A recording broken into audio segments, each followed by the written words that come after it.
1950 June 16 Sabarimala ക്ഷേത്രത്തിൽ ആരോ തീവച്ചു. ഇത്രമാത്രം ജനസംഖ്യ പോവുകയോ ആൾക്കൂട്ടമുണ്ടാവുകയോ പബ്ലിസിറ്റി കിട്ടുകയോ ചെയ്തിരുന്ന ഒരു അമ്പലമായിരുന്നില്ല, ഒരു ക്ഷേത്രമായിരുന്നില്ല കാനനവാസൻ്റെ 1950 ക്ഷേത്രം. ജൂൺ 16 അവിടെ തീയിട്ടു. അതിൻ്റെ വിഗ്രഹം അടിച്ചുടച്ച് വലിയ പ്രതിസന്ധി ഉണ്ടാക്കി.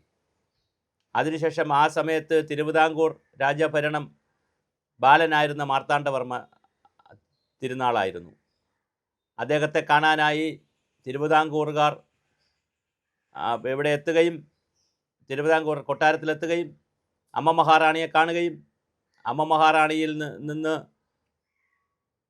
ബാലനായ രാജാവിൻ്റെ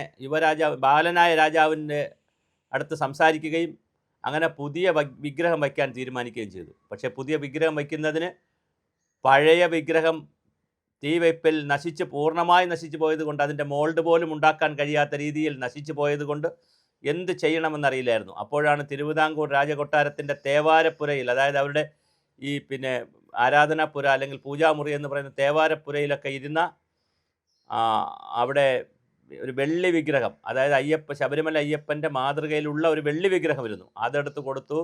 അതിൻ്റെ രൂപത്തിലുള്ള ചിത്രം വരച്ച്, ആർട്ടിസ്റ്റിനെ കൊണ്ട് ചിത്രം വരച്ചിട്ടാണ് പുതിയ അയ്യപ്പനെ ശബരിമലയിൽ വെച്ചത്. അത് താഴമൺ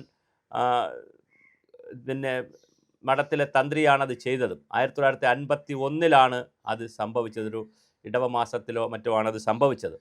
അപ്പോൾ തീർച്ചയായിട്ടും ശബരിമല അയ്യപ്പനെ സംബന്ധിച്ചിടത്തോളം ഒരു 50 വർഷം കൂടുമ്പോൾ അല്ലെങ്കിൽ 25 വർഷം കൂടുമ്പോൾ ഇത്തരത്തിലുള്ള വലിയ വിവാദങ്ങൾ ഉണ്ടാകാറുണ്ട്. 1950 അതിനുശേഷം ഒരു കമ്മീഷനെ വെച്ചു.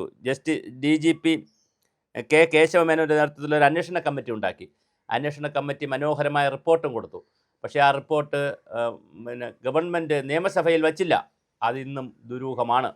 അതിനിടയിൽ അവിടെ വല്ലപ്പോഴുമൊക്കെ പോയി താമസിക്കുന്ന, ഒറ്റയാനായി താമസിക്കുന്ന ഒരു പോലീസുകാരനാണ്, റിട്ടയർമെൻറ്റൊക്കെ നടത്തിയ ഒരു ജോലിയിൽ നിന്നൊക്കെ പോയ ഒരു പോലീസുകാരനാണ് ഇത് ചെയ്തതെന്ന് പറയുന്നു. മറ്റൊരു വ്യക്തിയുടെ പേര് പറയുന്നു. ക്രൈസ്തവ സഭകളെക്കുറിച്ചുള്ള ആക്ഷേപം അന്നുണ്ടായിരുന്നു, പിന്നെ ആക്ഷേപം മാറി. അങ്ങനെ പല തരത്തിലാണ് ആ വിവരങ്ങളുണ്ട്. എന്തായാലും അന്വേഷണത്തിൻ്റെ പ്രതിമകൾക്ക് മുറിവേറ്റതായിട്ടും അവിടെ അമ്പലത്തെ നല്ല രീതിയിൽ പരിക്കേൽപ്പിച്ചതായിട്ടൊക്കെ കണ്ടുപിടിച്ചു. പക്ഷേ അതെന്താണ് സംഭവം എന്ന് ഇതുവരെ തീർത്തും 100% തീർത്തും ഇപ്പോഴും ആ റിപ്പോർട്ട് പുറത്തുവിട്ടിട്ടില്ല. ഒരുപക്ഷെ സാമുദായിക സംഘർഷമുണ്ടാകുമെന്നോ അല്ലെങ്കിൽ പ്രശ്നങ്ങൾ ഉണ്ടാകുമെന്നൊക്കെ വിചാരിച്ചിട്ടായിരിക്കാം. അതിനെ സംബന്ധിച്ച് ഒരുപാട് കാര്യങ്ങൾ പുറത്തു വന്നു. പക്ഷേ ഇപ്പോഴും അത് ദുരൂഹമായി തന്നെ നിൽക്കുകയാണ്. ചുരുക്കത്തിൽ 1950 തീ പിടിച്ചിട്ടിപ്പോൾ 75 വർഷമാകുന്നു. പക്ഷേ കറക്റ്റ് 50 വർഷം കഴിഞ്ഞപ്പോൾ വീണ്ടും നമ്മൾ ശബരിമലയെ വിവാദങ്ങളിലേക്ക് കൊണ്ടുപോയി. ഇപ്പോൾ നേരത്തെ വിവാദം ഉള്ള വിഗ്രഹം പൊട്ടിച്ചതാണെങ്കിൽ ഇപ്പോഴത്തെ വിവാദം വിഗ്രഹത്തെ ചൊല്ലിയല്ല, പുറത്തിരിക്കുന്ന വാതിൽപ്പാളികളെയും അതുമായി ബന്ധപ്പെടുത്തിയിട്ടും ദ്വാരപാലക പീഠവുമായിട്ടൊക്കെ ബന്ധപ്പെടുത്തിയിട്ടാണ്. എന്തായാലും ശബരിമല എല്ലാവരുടെയും ഒരു കറവ പശുവാണ് എന്നുള്ളത് വളരെ ഗുരുതരമായ പ്രശ്നമാണ്.